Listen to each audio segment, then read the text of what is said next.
Welcome back to the Deep Dive. Today we're stepping into, well, a really complex and, frankly, volatile area. Definitely. We're looking at that intersection of huge celebrity influence, these big shifts in public opinion, and what happens professionally to people caught in the middle. Yeah. We've got a stack of sources focusing specifically on J.K. Rowling, her stance on biological sex, and maybe more importantly, how actors tied to her whole universe are reacting now in 2025. That's the core of it. This isn't just celebrity chatter. The material we're looking at argues pretty strongly that the way Hollywood is responding today is, well, actual evidence of a real, measurable social shift happening. Okay, so the claim is the intense condemnation she faced a few years back is starting to, crack? Exactly. That's the argument, that it's fracturing because public sentiment is changing and maybe professional realities are kicking in too. So our job today is to unpack that timeline. The initial backlash, which was severe, then the few who defended her early on when it was maybe riskier, and now these newer celebrity responses that our sources claim signal some kind of cultural correction. And the data, they say, backs this up. Yeah, we have to look at the polling data cited. It's crucial to their argument. Okay, so let's set the stage. The absolute core of this, according to the sources, is Rowling's position, which she's held for a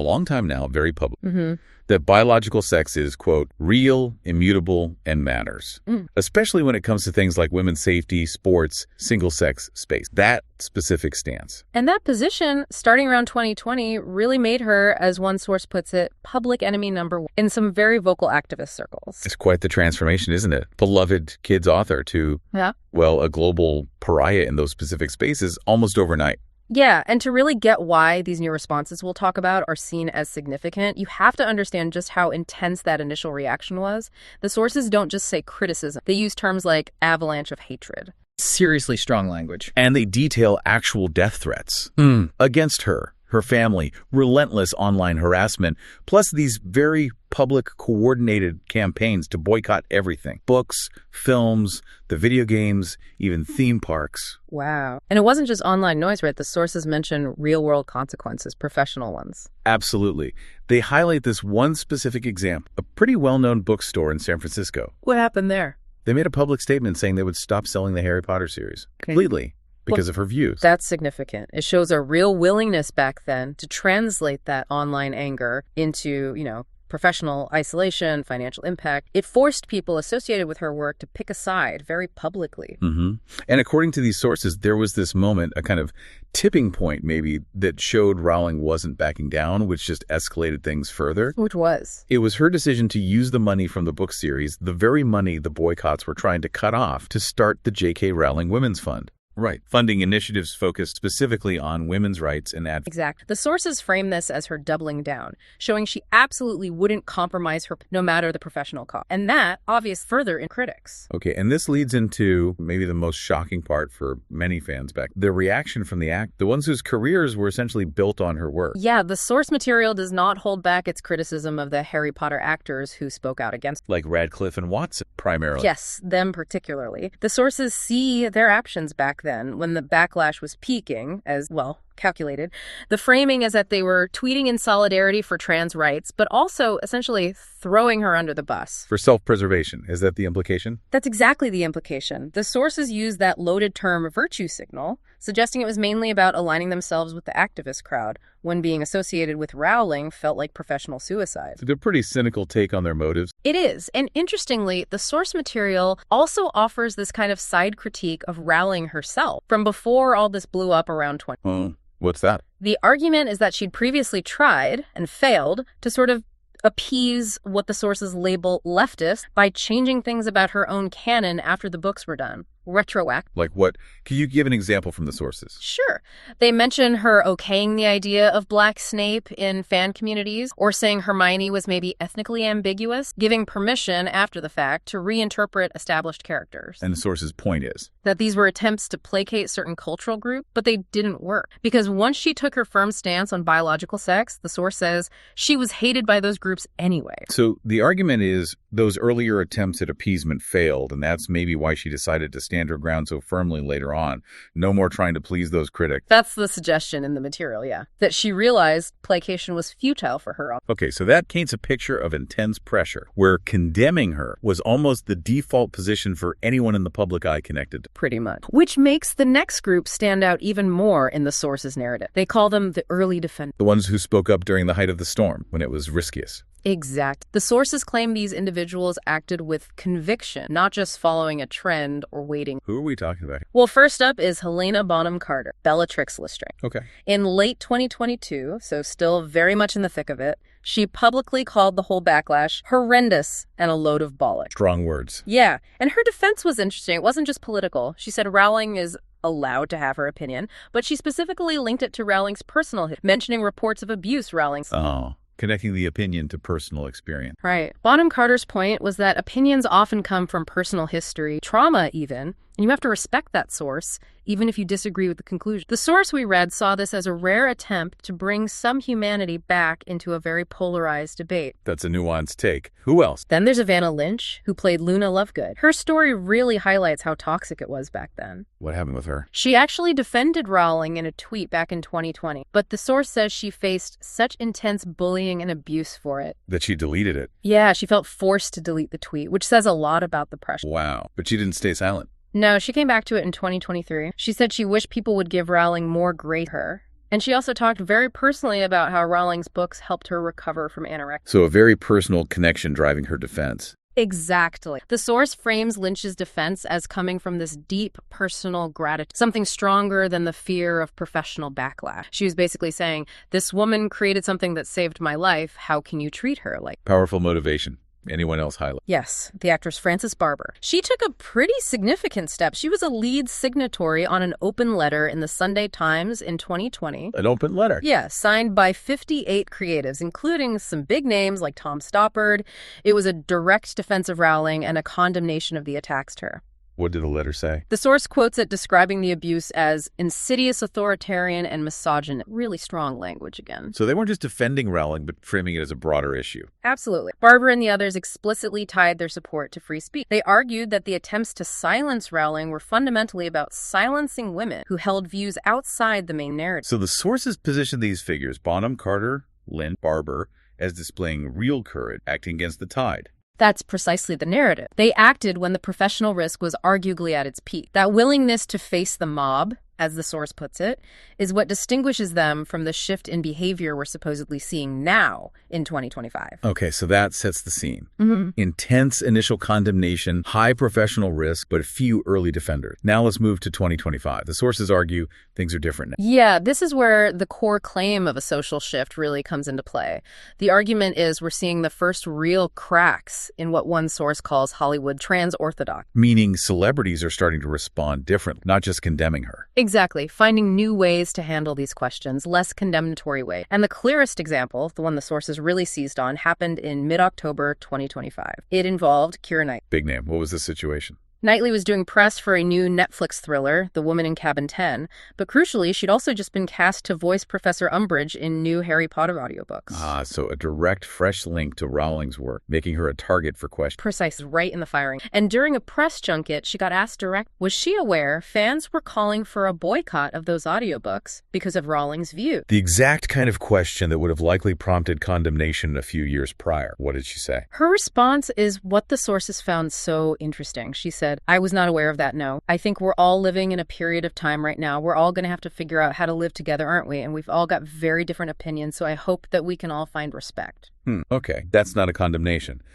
But it's not exactly a defense either, is it? No, it's neutral. And that neutrality is what the source material found so shocking and incredibly refreshing. They explicitly call it a non-apology. Meaning she refused to apologize for working on the project or distance herself from Rowling. Exactly. The source celebrates that she avoided the groveling apology or the virtue signaling tirade that they claim would have been almost mandatory previously. She didn't endorse Rowling's views, but she didn't denounce her to save face either. So the source sees it as a more mature response. Like acknowledging disagreement exists. Yeah, an adult acknowledgement, they call it. That deep disagreements are just part of life now, and maybe coexistence requires respect, not cancellation. It was like she drew a line. My job is the acting, not policing the author's politics. But even that neutrality, that caused problems for her. Yeah. According to the sources. Oh, absolutely. The sources note that her refusal to condemn sent, quote, the obvious types into a massive tail. Yeah. Even though she just advocated for respect, articles and online commentary immediately started calling her that slur. Just for suggesting people with different opinions need to figure out how to live together. Yep. The sources use this reaction to argue that while maybe the general public is shifting, the activist wing still demands complete conformity. Any deviation, even neutrality, is treated as hostility. It proves their point, they argue, that the goalposts haven't really moved for... Okay, so Knightley's non-apology is one example. Are there others?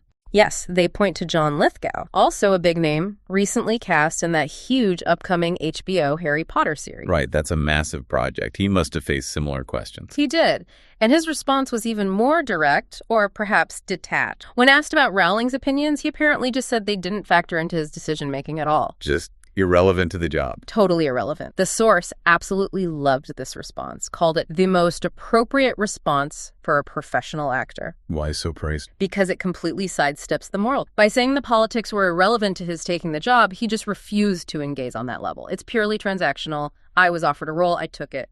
End of story. The source holds this up as a model for how actors should handle it. Keep the professional separate from the political. Interesting. A very different approach than the early days. Now, what about the original act? Specifically, Emma Watson, the sources mention her too, right? In this context of a potential shift. Yes, and it's fascinating. They discuss a recent podcast interview she did with Jay Shetty, high profile. And she apparently spoke about Rowling. How so? Did she double down on her criticism? Quite the opposite, according to the sources. Apparently, she referred to Rowling by her first name, Jo, which itself is seen as a subtle shift towards familiarity. Okay. And what did she say? She reportedly said something along the lines of, it's okay to love those who you don't agree with. And she added that her own views shouldn't cancel out the love or support she felt or her ability to keep and cherish her personal history and experience with Rowling. Attempt at reconciliation or acknowledging the personal relationship despite the political. That's how it sounds on the surface, acknowledging complex. But the source material puts a very cynical spin on this. How so? They interpret it purely as damage control, possibly even a weird attempt at potentially resurrecting. Wow, that's harsh. Why such cynicism? What's the reason? It all comes back to that upcoming HBO Harry Potter. Rowling is an executive producer. She has significant creative and professional... So the argument is,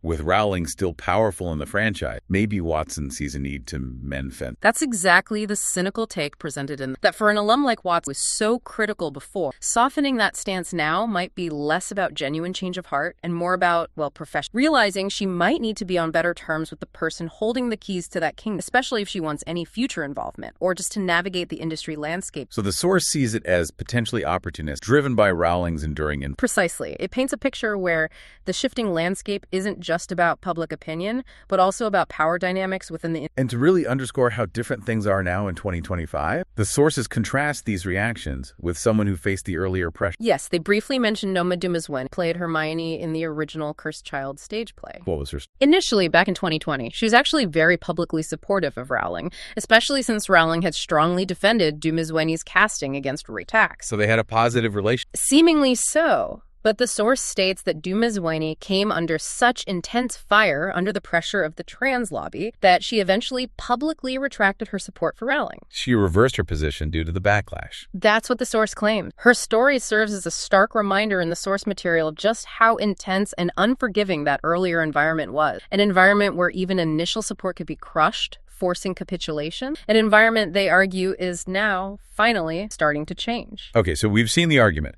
Celebrity responses are changing, moving from near universal condemnation towards neutrality, or even in Watson's case, attempted reconciliation.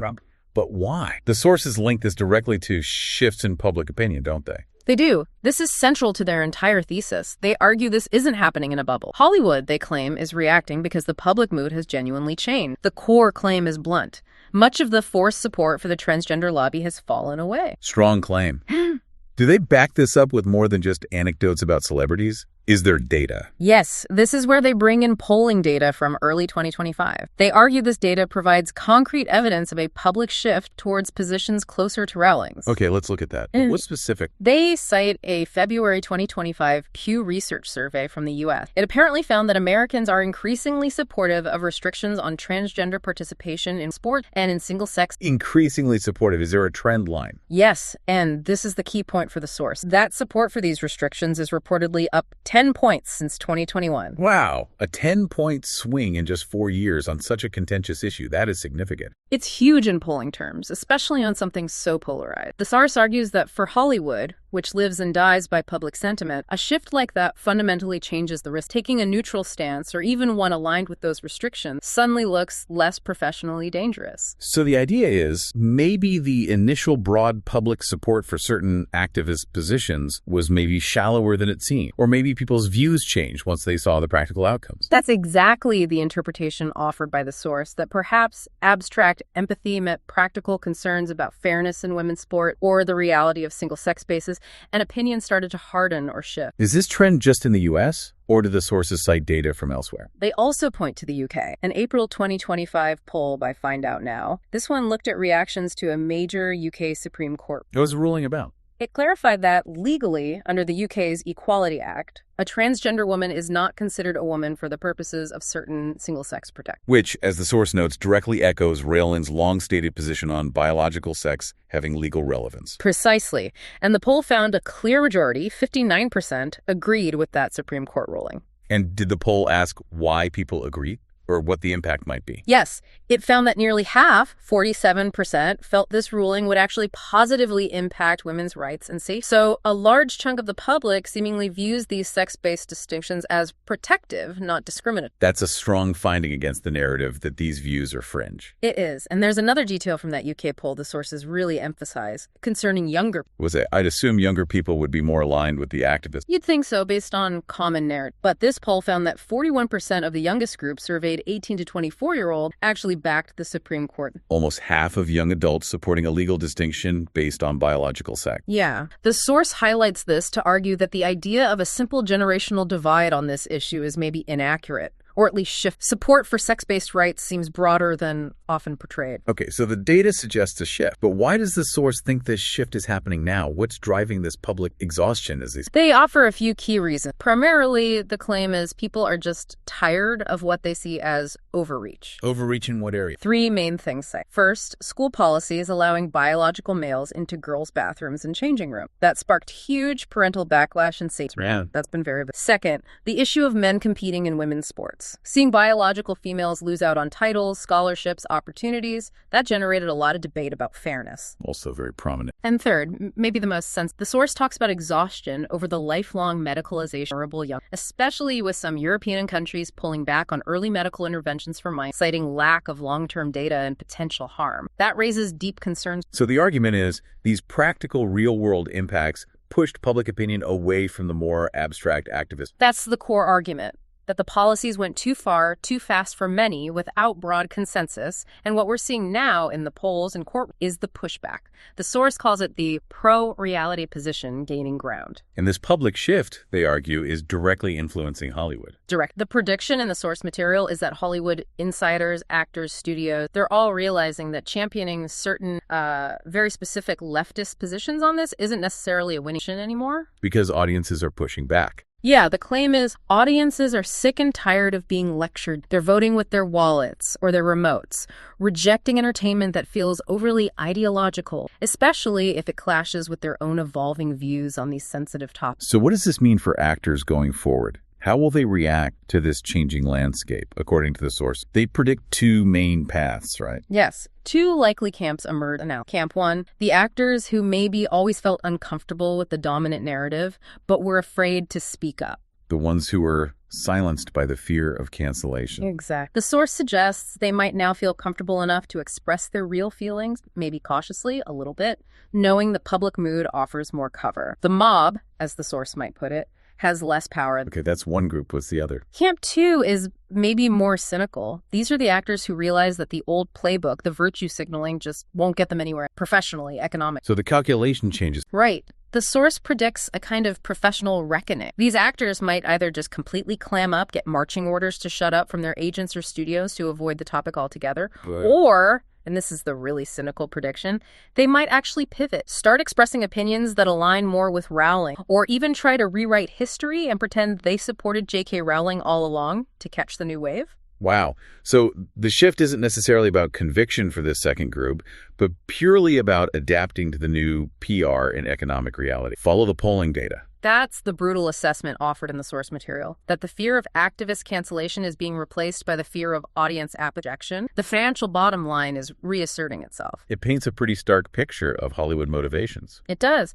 The source basically says, for years being labeled a TERF or anti-trans was career death. That fear kept people in line. But as the real-world policies became more widespread and, in the source's view, more extreme or unhinged, the public started caring less about the labels and more about the substance. So the power of the label itself diminished. That's the argument. The silence was often driven by fear, not agreement. And now that the polling shows the public mood shifting, that fear is losing its grip, allowing for, or even forcing, a change in public behavior from celebrity. #outro. Well, this has been quite the deep dive. Really complex, tracing this line from the initial fierce division around Rowling through the actions of those early defenders like Bonham Carter and Lynch, who the sources frame as courageous. Right. Acting against the grain back then. To these more recent, maybe more ambiguous responses in 2025, Knightley's neutrality, Lithgow's professional detachment, even Watson's apparent shift towards, well, reconciliation. And the central argument tying it all together in the sources is that this signals a real measurable change, a social shift, driven, they claim, by public fatigue and backed up by that specific polling data. Yeah, the data showing that 10-point swing in the U.S., the UK Supreme Court agreement, even among younger people, that's presented as the engine behind this change. Exactly. And the sources frame this whole saga around a core tension for celebrity. The choice between sticking to the perceived Hollywood orthodoxy, which meant condemning Rowling or showing personal courage when it could hurt your career. But now, in 2025, the argument is that calculation has flipped. That's what the source asserts, that the risk-reward has changed. So now even these subtle shifts, just refusing to condemn, are seen as a step forward in this ongoing. It's less about courage now, perhaps, and more about reading the room. It definitely makes you look harder at the motivations, doesn't it? Yeah. We talked about Noma Dumezweni being pressured into retracting her support earlier on. Yeah. That shows how conformity was enforced initially. Right. Silence or capitulation seemed like the only safe options for men, which leads to the final provocative thought the sources leave us with, really. Well, if public opinion, measurable, tangible polling data showing a shift away from the previously dominant activist position is the thing that finally allows some celebrities to speak more freely, or even prompts others like Watson to do potential damage control, what does that actually tell us about the nature of celebrity conviction? Meaning, was it ever really about deep-seated belief for some, or was it always about navigating the prevailing social winds? Exactly. If conviction didn't drive them to speak out earlier, but shifting polls do, what does that say? And if the public mood swings back again, will the celebrity positions just follow? The sources implicitly suggest that for many in that world, professional and economic survival often dictates the public's more than deeply held principles. That's the challenging idea to ponder.